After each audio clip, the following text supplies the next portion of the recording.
Hey, and welcome to the Meditations and Musings podcast. I'm Elena Lipson.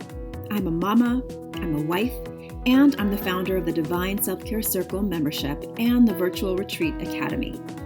I don't believe that you have to sacrifice your body, your health, or your family in order to create true abundance and prosperity. I believe in living based on the divine feminine metrics of success, and these include pleasure, play, ease, grace, and a slower pace. Each week, I'll bring you 1 to 2 new episodes. One of these will be a guided meditation that you don't have to do on the meditation pillow, and the other will be a conversation to help you access your inner wisdom, to ignite abundance, and inspire others to do the same. I invite you to join me on this journey back to the magic of a divinely aligned and well cared for you. And now, join me for today's episode. Hello, this is Elena Lipson, and I'm so glad that you are here for another episode of Meditations and Musings. This is quickly becoming my most favorite activity of the week, and I love sharing this activity with you. So I'm so glad you're here. Thank you so much for being here. Thank you for valuing self-care. Thank you for valuing your time. And today I have a very important topic to muse about. And the title of today's episode is 5 Ways to Stop Polishing Your Busy Badge. Yeah, 5 ways to stop polishing your busy badge. I have a very vested interest in this. As you may know, I am the Divine Self-Care Mentor, and I run a yearly program called the Divine Self-Care Circle, where I teach women to take care of themselves. Now, you would think, why in the world would we need to be taught how to take care of ourselves? Well, we have to be, because so much of the world outside of us is telling us to do more, be more, have more, do it more quickly, make more money, do more stuff. You can be everything all the time to all people. Oh my God, you can have everything all the time. Yeah. So a couple of things. First of all, I want to preface this by saying that I have very big visions and goals for my life. I am a writer. I love to dream about the books that I'm going to publish over my lifetime. I want to travel the world. I have a business that I'm growing. I run international retreats. I host VIP days. I've got lots on my plate for sure. But all the things that I choose to align with, that I choose to create in my life, are things that have been thoughtfully created over time. I don't do everything all at once. I don't do all of my activities every day. I'm very clear on learning about my own processing, my own energy system, my own cycles and rhythms as a woman, as a human being, as a mother, as a wife. There's different seasons and cycles to my life that I honor. So when my little boy was really little and he was home, he wasn't in preschool or anything, my time in my day was spent very differently than the way it was spent in the years that he was leaving every day to go to school. This year we are actually homeschooling our son. My husband and I are, and we are doing great work, and it has only been a few weeks, but I'm really, really enjoying it. And the only reason I could have decided to do this for ourselves and for our family is, of course, with my amazing husband's support. My husband, Wolf, yes, it's a very cool name. My husband, Wolf, has been just super instrumental on taking the planning and prioritizing and organizing portion of homeschooling, because a lot of my creative energy goes into my business. So this is what he's taking on. I also would not have been able to do it without my business having the flexibility to move around and shift based on my needs. And that's something that I very mindfully and consciously created. When I first started on my entrepreneurial journey, the first time around, the time that it didn't stick, I love to talk about the time that my entrepreneurial journey didn't stick. I actually ended up starting my coaching business.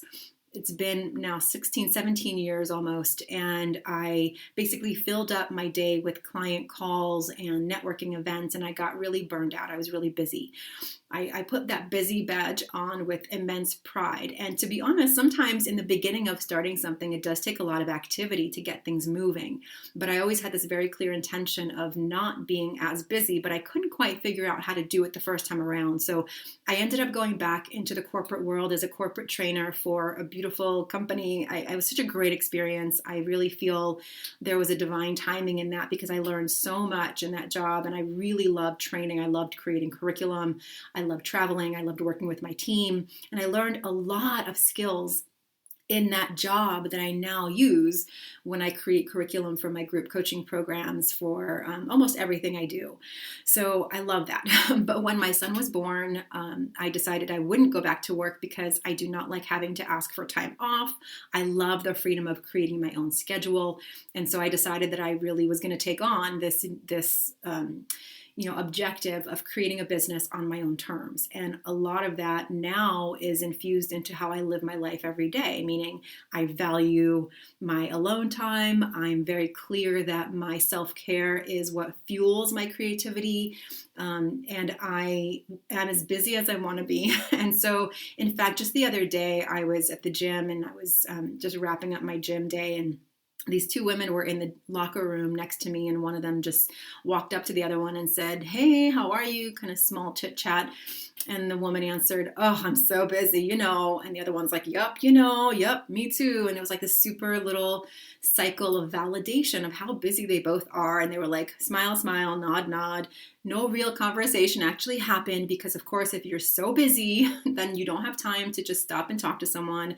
And they moved on. I was just like, oh, wow, I was really meant to hear that because, that was such a brief interaction, but they both validated and to all the women who heard them, how busy they both are, how little time they have for anything else, and they better just run off and do the next thing. So again, I do recognize that there are times in life where busyness is just part of the package. Like there's just a lot to do. Especially for my mom friends who have multiple kids, there's just a lot of logistics, but it takes effort in that case, especially if you are a mom and you have multiple kids or if you have multiple projects going or whatever your life holds for you. There's the places in between, right? There's the spaces in between that get filled in with the things of your choice. They can get filled in with busy activities. They can get filled in with distractions, or you can choose mindfully to say no to things and to really fill those times in with nourishing activities for you. So in today's episode, I want to share with you 5 ways to stop polishing your busy badge because it's not that great. Okay. We need to stop perpetuating the myth that busy is where it's at. That is a tweetable. You need to stop perpetuating the myth that busy is A, unavoidable, and B, very cool, right? Not cool in the way that, like, oh, it's so cool to be busy, but it's accepted. It's just accepted. When you ask someone how you're doing, they're like, oh, I'm so busy. Yeah, me too. Well, I don't do that. And here's how I'm inviting you to stop doing that as well. So the first step in stopping to polish your busy badge is to, number 1, stop saying, I'm so busy. Just stop saying it. I want you to really be mindful and notice. So one answer that I like to give is, yep, I'm as busy as I want to be. And that is really by creation. I am as busy as I choose to be, but I want you to understand that so are you. Even when you feel like something is happening to you, you're saying that you are the victim of your own life. Oh my God, I'm so busy, never going to change. I'm the victim of my own life. Are you really? Is there any way that you can start to remove some of those things that you don't want to do? And I'll share with you a little bit more in the following 4 steps how to do that. Because you are not a victim of your life, right? You are running a family, maybe you're working, maybe you're running a home. Yeah, those are all things that you're doing. And there's a lot of potential obligations that you're saying yes to that maybe, just maybe it's time to say no to. So that leads us to the second point of 5 ways to stop polishing your busy badge is to stop saying yes as a reflex, right? The yes reflex that us women have. We love to help people. We love to support our friends and our coworkers and our peers and our children and our partners. And as soon as someone asks you something, you say yes as a reflex because you're a good person, right? Well, if you're doing something out of obligation, I don't believe that's true service. I believe that is the martyr in you saying yes, like, oh my gosh, of course I can do it. But also, I gotta admit, I've definitely experienced this myself. It does feel really good when someone asks you to help them with something, but I want you to pause. Maybe saying yes as a reflex is not always the right thing to do. So one thing that I teach my clients and the women in my divine self-care circle is to say, you know what, let me get back to you. I need to think about that. And I make it a policy never to say yes to anything without having my calendar and without just taking a little breathing room. It's okay to say, you know what, I need to think about that. Let me get back to you. And then you can step away. You can assess the full situation for what it entails. Does it mean you have to move something on your calendar? Does it mean you have to say no to something else? Do you really want to do it? Are you doing it out of some sense of obligation? Now, of course, there's a time and place for obligation in our lives, right? I'm not saying remove all of your obligations, but I'm saying start questioning.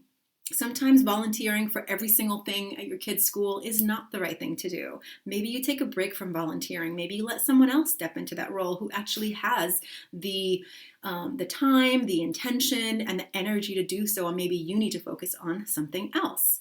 Maybe you need to stop saying yes to, babysitting other people's kids all the time. Maybe if you're not doing it with love and joy, it's time to take a break, right? So I'm not saying that you just all of a sudden start saying no to all the people you love in your life, but there are times where you wish you had taken a few minutes to think about it because you realize what you really wanted to do that day is to just be home and take a bath, or just do nothing, or just work on that creative project that you've been longing to find time to work on. See what I'm getting at here?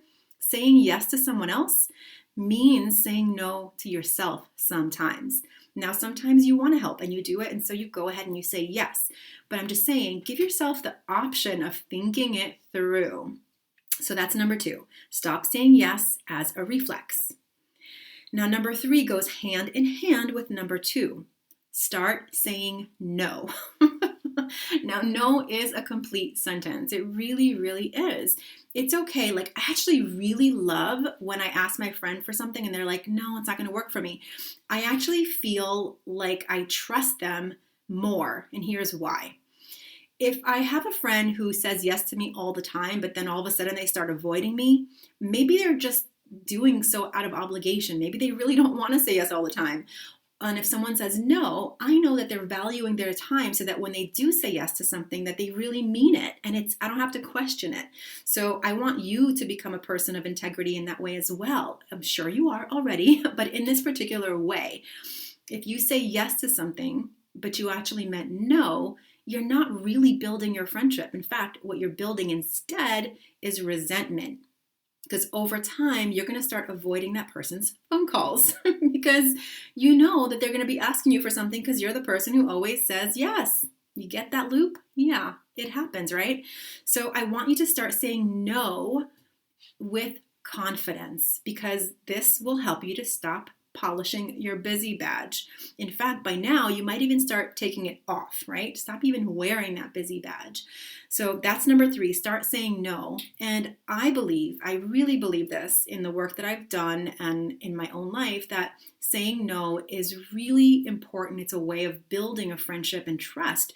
And it's also creating space for yourself to do things you really want to do instead of saying you never have time to do things you really want to do, like taking a bath or just reading that book that you've meant to get to, right?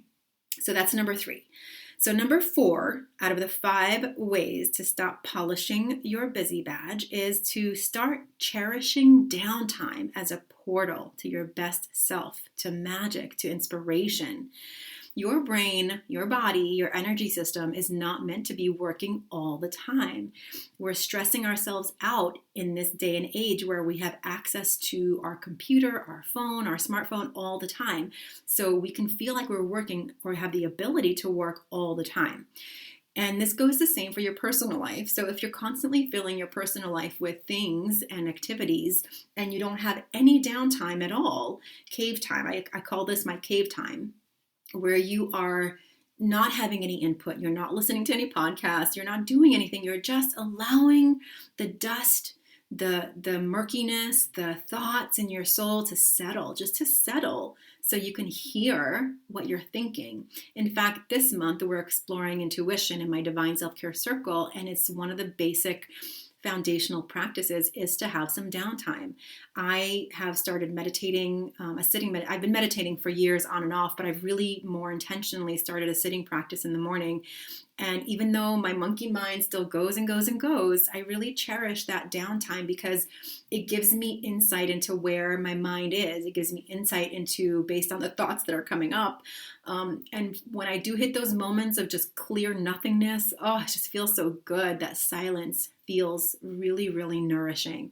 So I want you to start thinking about downtime, not that time where you're just allowing your soul to settle, as a portal to your best self, as an access point to your creativity, to allowing that part of your brain that's trying to figure shit out all the time to just settle and to just, give yourself a chance to access your own thoughts. What do you want to do about a situation? How do you want to resolve something?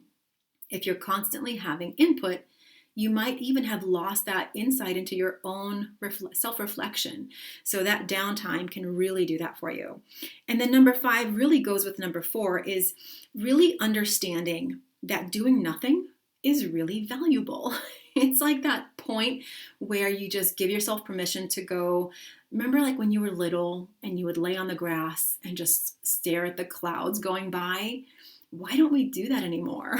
In fact, recently this summer, I was walking outside in the field in the back of our house, and my friend's little girl was walking with me. There was a bunch of kids out, and I was looking up at the clouds, and I was like, oh, it's so beautiful. And she's like 5 years old, and she looks at me, and she's like, why don't you lay down and look at it? And I'm like, that's a great idea. Will you join me? And we both lay down on the grass and looked up at the sky. I don't even know how long. I think she sort of got bored of it after a while, but I was just cherishing it because I hadn't done that for a while. And I just laid on the grass and I let myself smell the smells and just enjoyed watching the clouds drift by. And when I got up, I felt like a kid. I felt joyful. I felt like I had given myself permission to just press pause in the day. And then I walked away feeling happy. And so doing nothing is truly valuable. So I know so many women who, even when they take a bath, that's supposed to be healing and nourishing, they'll have their phone with them, checking Instagram or posting on Facebook. And for sure, I've done this before, but now more and more, I'm reminding myself that, this is my time to just do nothing and just to be and heal and process and let myself enjoy the moment. There's so much information coming at us that even in my bath, I don't need to know the latest on Facebook. So those are your 5 ways to stop polishing your busy badge. I'll review them for you quickly right now. So step 1 is to stop saying, I'm so busy, and instead say something else. I'm as busy as I want to be, or, yep, I'm great. Something like that, right? There's so much research done on how you talk to yourself and how you describe your day and how you describe yourself that is going to actually influence how you go ahead and take action. So really be mindful of how you're talking about yourself and your day. The second step is to stop saying yes as a reflex and instead give yourself time to say, let me think about that and I'll get back to you. That is a very valid response. Number 3 is to start saying no. No is a complete sentence, and no creates space for you to do those things that have been on the back burner for so long and that fuel your soul on so many levels. Number 4 is to cherish your downtime as a portal to your creativity. When you just allow yourself to do something that is restful or nourishing, you start to activate that part of yourself that is creative and that has its own opinion, and you start actually hearing it. So whether it's meditation or whether it's consciously giving yourself a half an hour to just be on the couch and writing in your journal, cherish that time. That's really where you start hearing your own inner voice. And connected to that is number 5. Doing nothing is hugely valuable. It is nourishing. It is replenishing on a deep level to your soul. It is not just doing nothing. It's actually quite important to your brain to give it a chance to just pause. And there are many, many ways to do that. So one of the ways that I teach is my 66 sacred rituals. You can find that on my Facebook page or in my website, elenalipson.com/66 days. This is my top resource for wondering how in the world I find downtime, how in the world I give myself permission to do nothing. Well, I've created 66 rituals for you to do just that. So it's one of my favorite courses. I've been teaching over 2 years, and you can start anytime and you'll have lifetime access to it. So go ahead and head over to elenalipson.com/66 days, and you can try out one of my favorite rituals in the course called the Chakra Shower Meditation. It's free. All you have to do is press play on the page to experience it. So if you're looking for a way to have a little bit of sacred downtime right now, head on over there and experience that. And if you like it, come on into the 66 Sacred Rituals family and experience the other 65 sacred rituals. So I hope you enjoyed this episode. I hope it got you thinking and got your juices flowing about why it's so important to stop polishing your busy badge. Thank you so much for being with me today. I hope you got something really valuable out of today's conversational musing. And if you did, I invite you to share it with 1 or 2 other people that you know that are wearing their busy badge with pride and are ready to stop polishing it and start making space for other things that are so important, like intuition, clarity, playtime, nothing time. Those are really, really powerful. Anyway, thank you so much for being here, and I will see you on the next episode of Meditations and Musings. This is Elena Lipson, and so much gratitude for you for being here today. Take care of yourself. Thank you so much for listening and learning about the new divine self-care way of being in your life, business, and the bedroom based on the divine feminine metrics of success: pleasure, play, ease, grace, and a slower pace. If you're ready to bust the myth of overwhelm and tap into an inspired start to each day, I've put together a free video series for you to help you start each day with energy, inspiration, and ignite that inner pilot light which attracts joy, magic, and synchronicity. You can access my 3-step magic morning practice to help you ignite your inner light and attract the abundance that you're craving. Head on over to elenalipson.com/gift. And if you enjoyed this episode, I would so love if you share it with a friend, a sister, a mother, a daughter, and please leave a review. That is how the magic starts to ripple out. Here's wishing you a day full of beauty, magic, and divine self-care. I'll see you next time at the Meditations and Musings podcast.